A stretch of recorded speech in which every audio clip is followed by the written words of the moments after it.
that I've ever heard. And now we have Angelo Verga, our resident host here at Cornelia Street Cafe for many years, and one of my favorite poets. We met years ago. The first time I remember hearing him, I think, was at this crazy series that we both did at this deli on Fifth Avenue. It was near the Empire State Building, and it had on the ground floor one of these kind of fluorescent green, really scary salad bars, and then you'd go up the stairs to this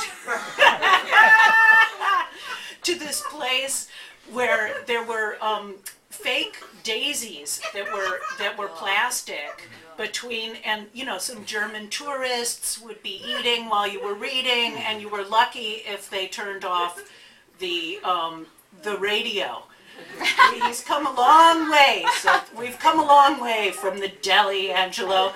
Anyway, Angelo has won numerous awards. The Brio. He's the I hope he's the poet laureate of the Bronx. He certainly should be if he isn't. He is, of course. And he's been published in so many places that are great. He's been on Poetry Daily online, and he's been in Mississippi Review, Brooklyn Rail, New York Quarterly. Oh, God, the list goes on and on. But mostly, I just love his work. I think he's one of the most irreverent, news junkies. Just his combination of, I had no idea what I was going to say, and now I'm going blah, blah, blah, which is what happens when you don't have a script. But I think he's so smart about the news. The news, the bad news, and the good news as in gospel. I mean, I really just think he captures this age, the irony of news articles in a way that just nobody does. And he writes incredible personal poems, too.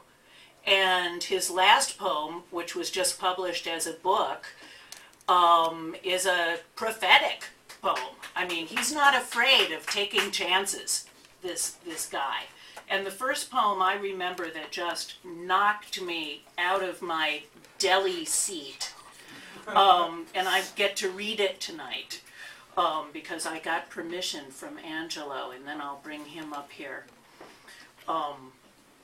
It's called Junkie. Do you know, she asks, why they call it kicking the habit, man? Because you lay in a bed and your legs all balled up twitch.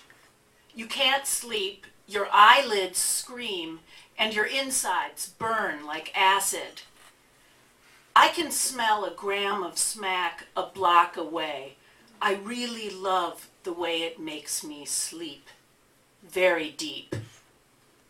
The fifth day in withdrawal, she rocks a porcelain toilet off its cement flooring and pummels a 300-pound woman attendant till her bony hands turn red as crabs.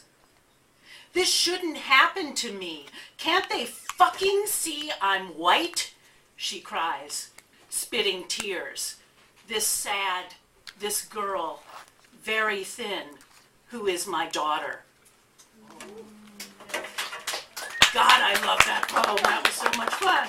Angelo Verga.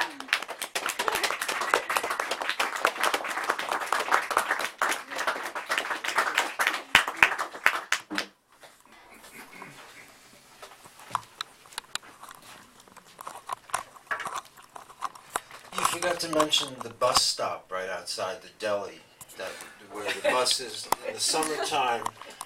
The bus would start wheezing while you were delivering your really good lines that you'd spent all week polishing up.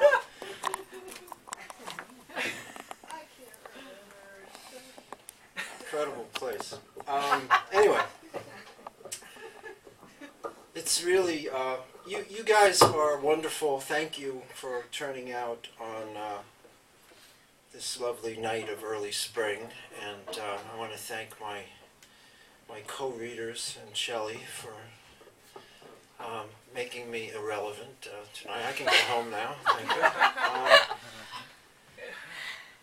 I thought I'd start out with a couple of pretty new poems that haven't been collected anyplace, and then I'd sort of go through a couple of books and give you an idea of what I've been doing the last several decades.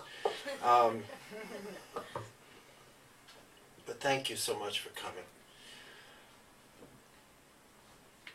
Silence can mean many things. Silence can mean many things between a man and a woman.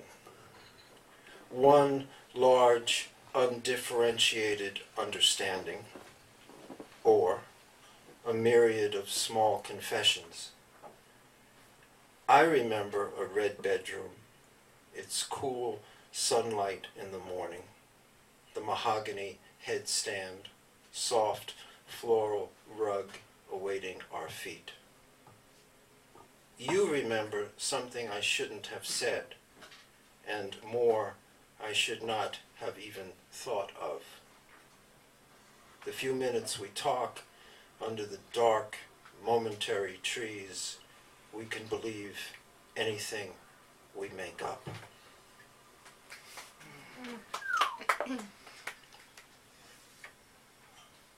New haircut.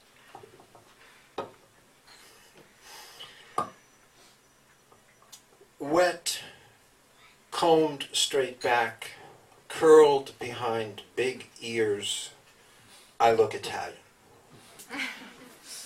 Or one of those tough guy Jews on the Lower East Side of Manhattan.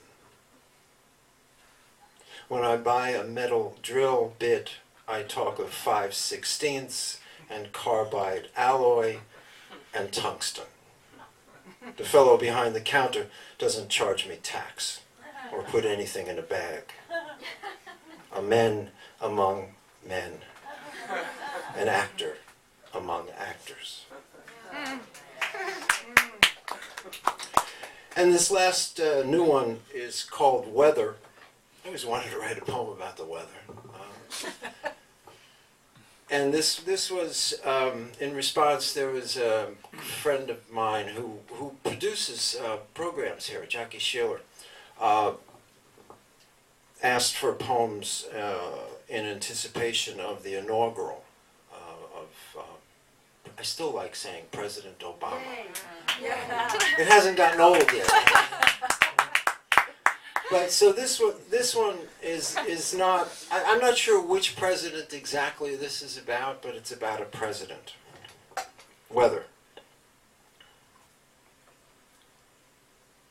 It rained for 2 weeks in November. Then it rained another 2 weeks, and 1 month more, and an additional month. Then it rained for the first 4 years of the president's reign. And during his second executive quatrain, it poured. Multitudes of wet people suffered humiliations due to the economic slowdown, recession, the downpour, too little cash chasing ever-expanding requests for apples, automobiles, zucchini, internet access, dry clothing, paper, pens. All the sparkling shops that opened closed. Weddings postponed because of the rains. Umbrellas replaced dollars, euros, and yen as cross-border media of exchange. Bangladesh, New Orleans, and Venice left. The new president called for improved rain gear and wind-powered drying engines. But it was too late. The rain turned to sand. Yay.